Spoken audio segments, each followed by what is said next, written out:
Donald Trump a perdu la tête. Plus aucun dirigeant occidental ne le prend au sérieux, surtout après avoir ridiculisé le forum de Davos. On ne devrait pas lui faire confiance.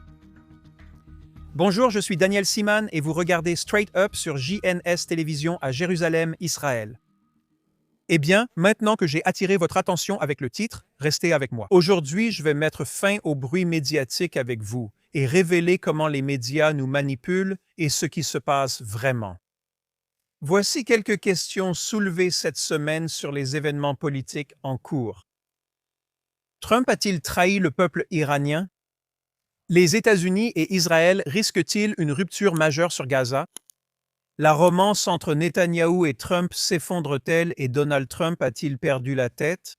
Si votre source d'information à ce sujet est les médias occidentaux ou les commentateurs israéliens qui les relaient, vous penserez probablement que la réponse à ces questions est oui et vous n'auriez sans doute pas tort. En Occident, nous avons été conditionnés à la gratification immédiate par la société de consommation et les médias. La vie est plus complexe que les gros titres que nous lisons, et bien plus se passe en coulisses, des choses que les médias refusent de dévoiler ou d'approfondir. La raison à cela est triple. Premièrement, les médias ont un récit qu'ils promeuvent. Les médias privilégient le drame à la précision. Comme pour les gros titres, les faits contraires au récit sont écartés. Ensuite, une motivation politique influence souvent la couverture médiatique des faits. Et ces médias ont tout intérêt à présenter les événements d'une manière particulière qui correspond, ou mieux encore, complète leur vision politique du monde. Troisièmement, surtout, la plupart des médias traditionnels couvrant la région, ainsi que de nombreux homologues israéliens, ne comprennent tout simplement pas ce dont ils parlent. Ou, pour être plus direct, beaucoup d'entre eux sont tout simplement des idiots.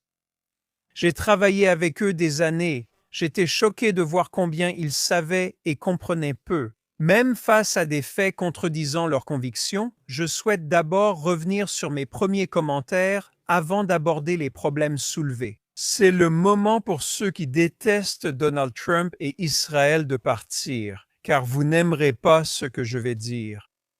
Parce que, tout comme les dirigeants pathétiques de l'Europe de l'Ouest au Forum de Davos, peu importe ce que c'est. Ceux qui ont décliné l'offre de Donald Trump pour le Conseil de la paix. Toi aussi, il a été prouvé que tu es trop stupide pour comprendre la situation.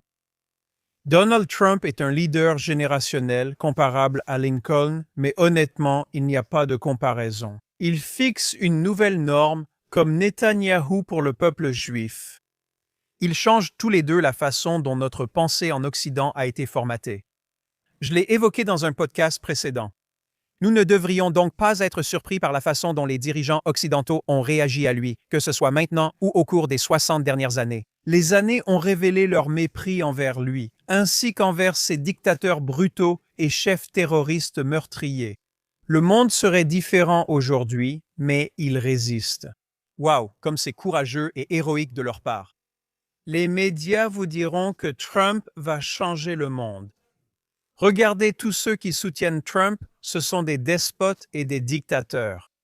Oui, ils ont raison, car ce sont des dirigeants qui comprennent le pouvoir et ont un instinct de survie que les Européens, eux, n'ont pas. Trump offre aux Européens de le soutenir pour préserver leur nation. Mais ils sont tout simplement trop absorbés par leur habituelle démonstration de vertu. Les médias diront que Trump veut détruire l'Organisation des Nations Unies par dépit après les événements de septembre dernier. Vous vous souvenez quand il est arrivé à l'Organisation des Nations Unies et que l'escalator s'est soudainement arrêté de fonctionner, puis quand il lisait son discours, soudainement, ça ne marchait plus pour lui. Cette organisation pathétique n'a pas fait ça à Donald Trump, elle l'a fait au président des États-Unis d'Amérique, le même pays qui les accueille et finance la plupart de leurs activités corrompues. Il n'oserait jamais faire une telle chose à aucun des dictateurs ou des terroristes auxquels il se plie.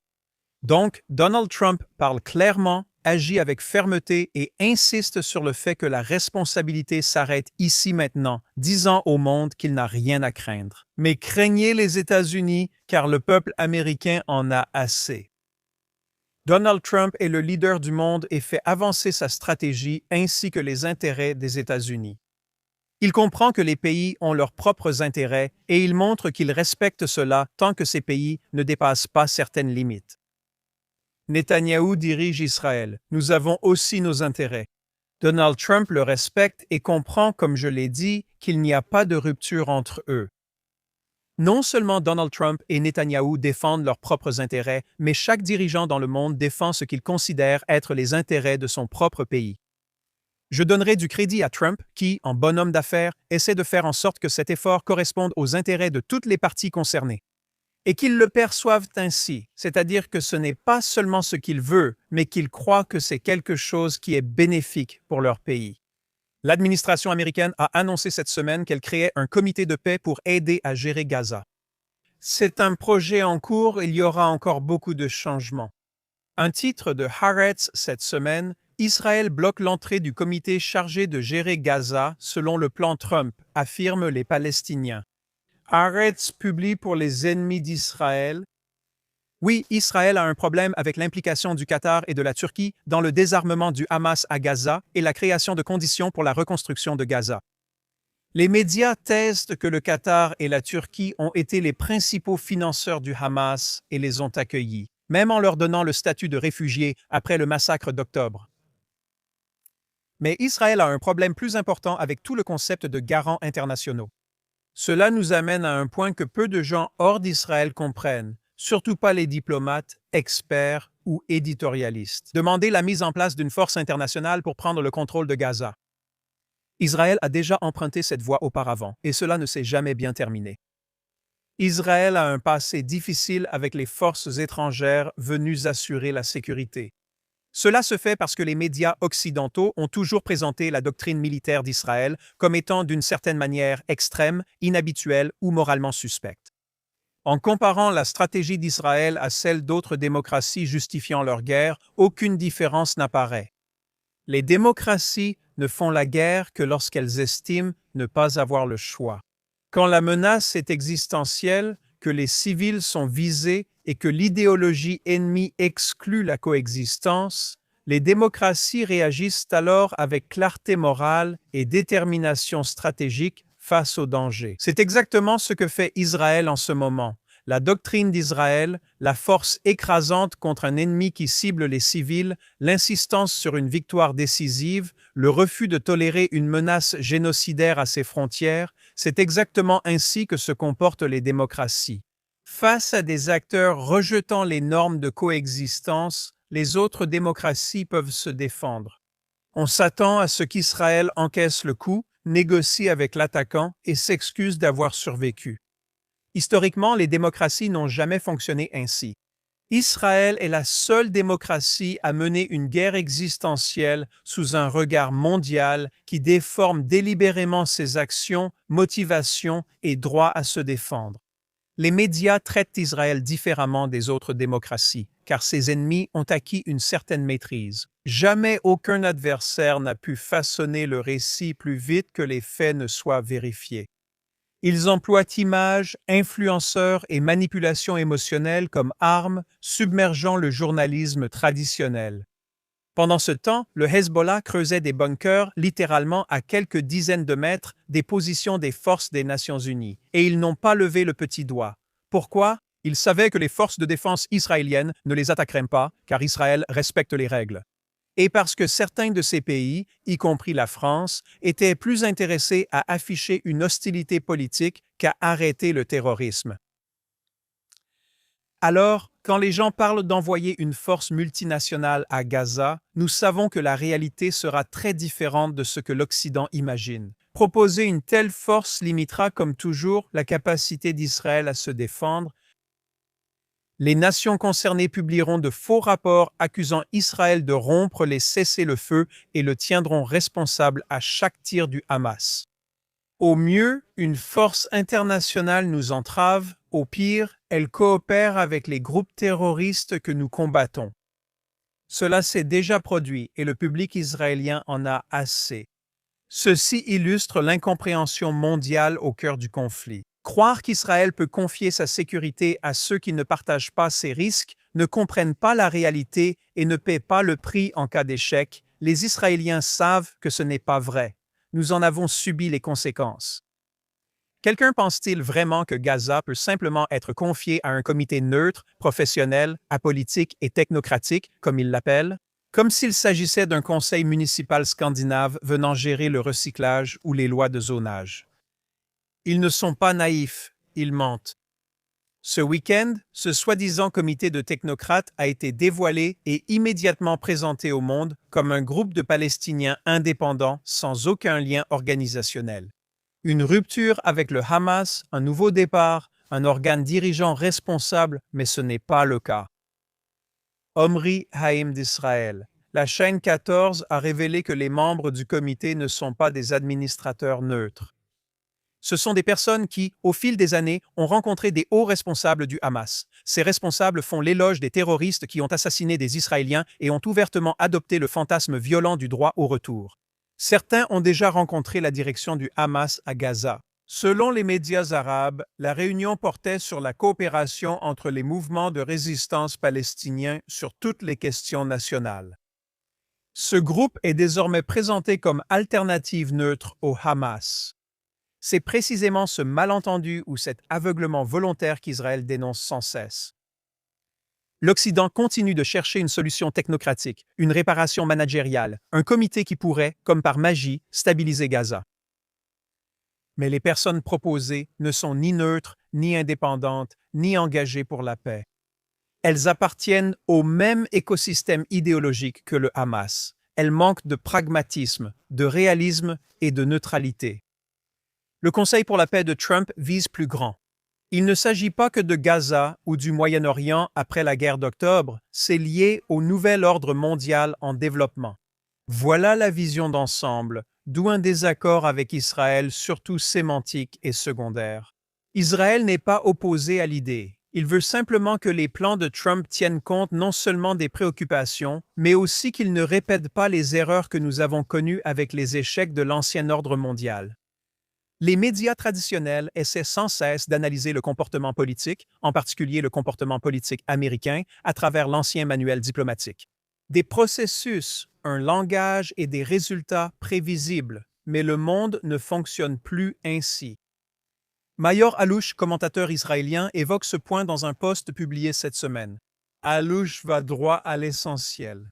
Ce qui paraît chaotique chez Donald Trump est en fait une stratégie. Il refuse délibérément de laisser alliés et ennemis prévoir ses actions. Il le compare au même. Ne laissez pas deviner votre prochain geste.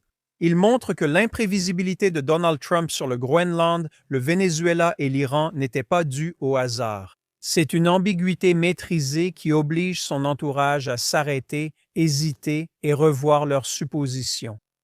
Alouche parle d'un levier, non d'instabilité. Dans un monde diplomatique rigide, le refus de Trump de suivre le scénario devient un outil. Cela évite d'être catalogué, déstabilise les adversaires et force les alliés à réfléchir avant de présumer connaître ses intentions.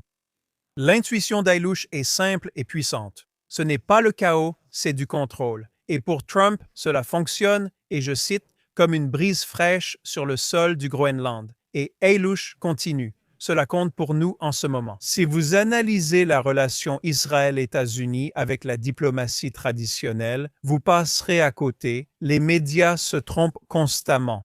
Mais quand vous regardez cela à travers le prisme qu'Alouche décrit, l'imprévisibilité comme stratégie, soudainement, l'image devient beaucoup plus claire, en parlant d'une image plus claire. Pendant ce temps, les appels à des forces internationales et les doubles standards envers Israël persistent, chaque action israélienne étant minutieusement examinée, alors que les actions de nos ennemis sont floutées hors du cadre.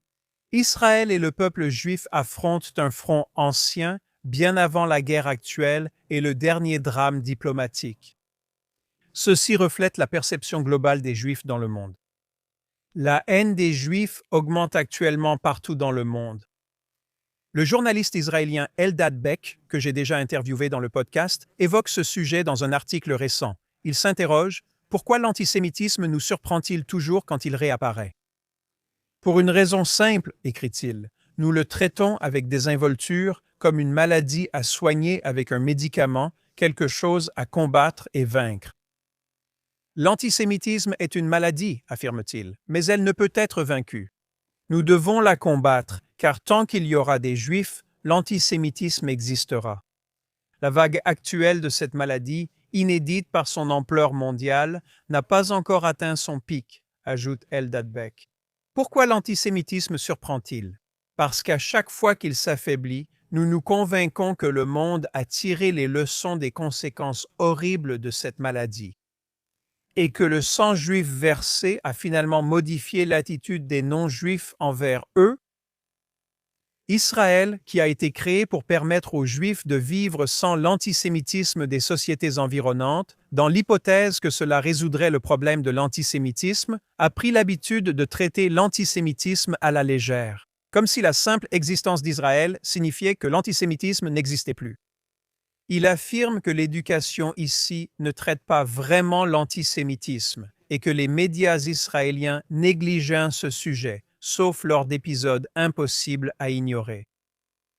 Il dit que dans les grands médias où il a travaillé, on lui a demandé à plusieurs reprises d'arrêter de traiter de l'antisémitisme et de se concentrer plutôt sur des anecdotes insignifiantes. Certains hommes politiques israéliens ne cessent jamais leurs efforts pour banaliser l'antisémitisme ou effacer complètement la question de l'antisémitisme arabe. Afin de promouvoir leur illusion d'agenda de paix, même les institutions d'État censées sensibiliser à l'antisémitisme trahissent leur mission. Nous nous souvenons de lutter contre l'antisémitisme seulement lorsqu'il est déjà trop tard, et ensuite nous nous demandons comment nous avons pu ne pas voir ce qui se déroulait sous nos yeux. Eldad Beck présente les 6 dernières années comme un exemple d'aveuglement. Durant le COVID, les Juifs ont été accusés d'avoir créé le virus, puis le vaccin. Durant la guerre Russie-Ukraine, les Juifs ont été accusés de soutenir tantôt Poutine, tantôt Zelensky.